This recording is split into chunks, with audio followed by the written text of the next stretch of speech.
Now, North America hasn't seen a new salt mine built in nearly 30 years. Yet, Atlas Salt is trying to change that with a project in Newfoundland, Canada that could displace imports and serve the entire eastern seaboard.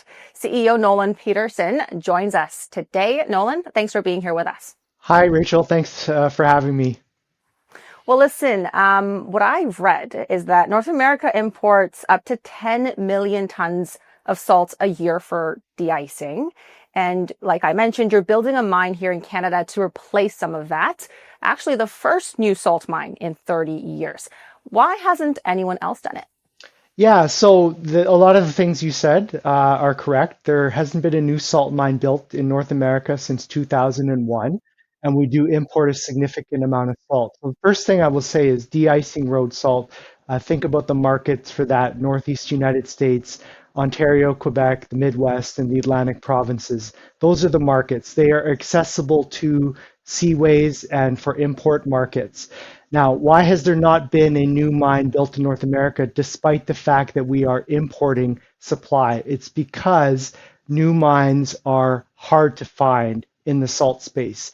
Most salt deposits in North America sit under lakes, and then you have to think about where those mines are. Are they adjacent to a customer? Because when you're thinking about a large bulk tonnage operation, moving that product is costly and in the quantities that we're talking about. So you need to be close to a way to get your product to a market. And so that's why there hasn't been a new mine built, because there haven't been good deposits in strategic locations. And that's what separates our project, the Great Atlantic Salt Project, which is on the west coast of Newfoundland, access to tidewater, and an existing deepwater port makes it achievable. Would you say that the need for domestic salt supply has grown over the last decade, or is it kind of like sustained in terms of how much we need throughout these, few decades where we haven't seen something of our own? Yeah, so there has been a production deficit in North America for at least the last 30 plus years. And in that period of time, a number of mines have started shutting down, and existing mines are finding it costlier and harder to continue to stay in operations. So yeah, we have started to supplement more and more from foreign sources, primarily Chile and Egypt. Those are the suppliers of salt. Now, the problem with that is that shipping costs are a barrier to cost-effective distribution of salt.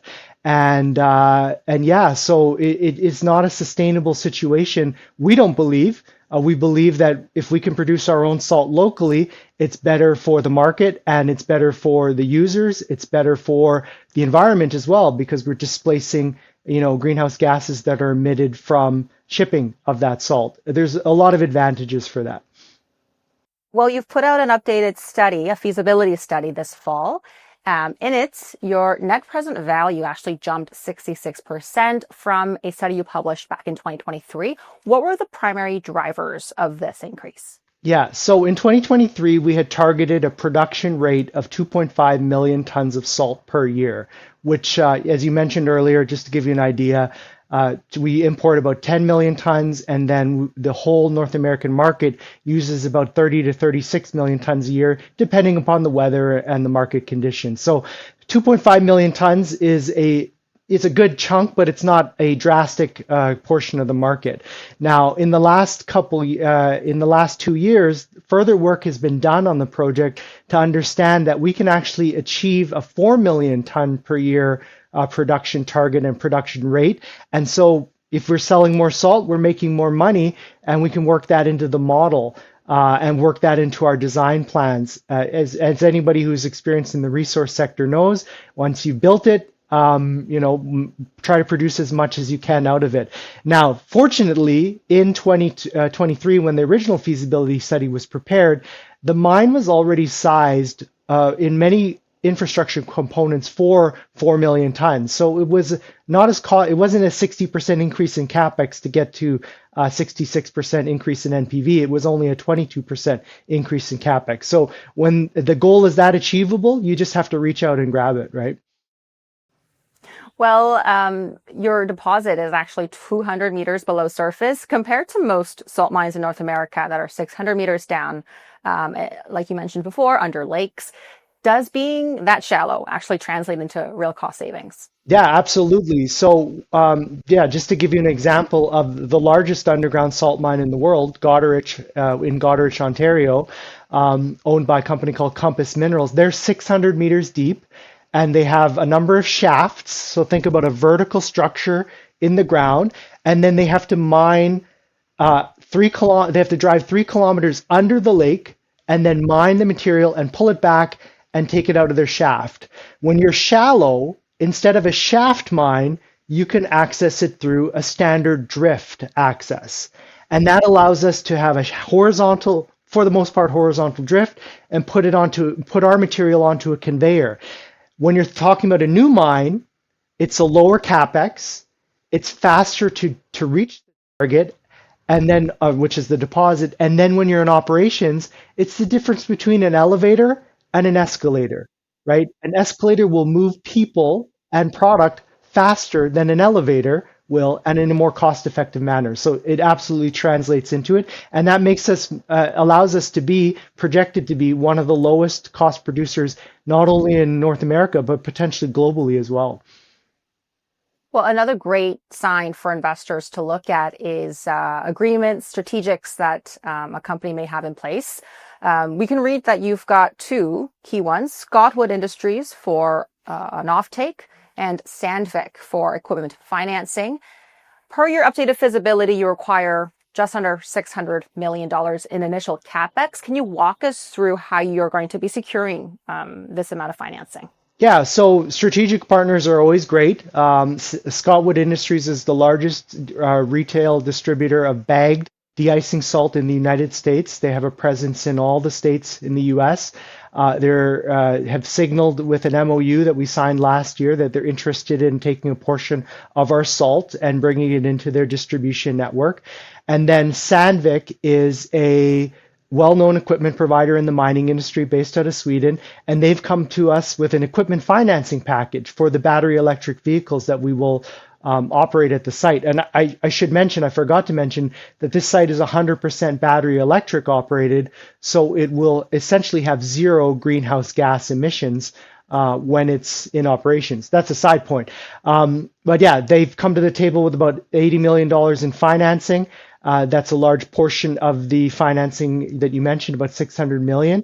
And then we are also working with a debt lender broker out of London called Endeavour Financial, very experienced in the resource sector, that is looking for a large debt component for our project, which is achievable for us as in contrast to a typical resource project, because the stable cash flows of a salt mine selling to people, cities, municipalities allows for debt from sovereign wealth funds, export development credit agencies, major infrastructure banks. So all that work is ongoing right now. We're preparing a due diligence package. A lot of that's finalized, including the updated feasibility study. We expect to take that to market very soon, and then really start to put a lot of work into discussions with lenders that will help to finance this project. And then, of course, awareness on the equity side, getting shareholders and stakeholders interested in the project, seeing the opportunity for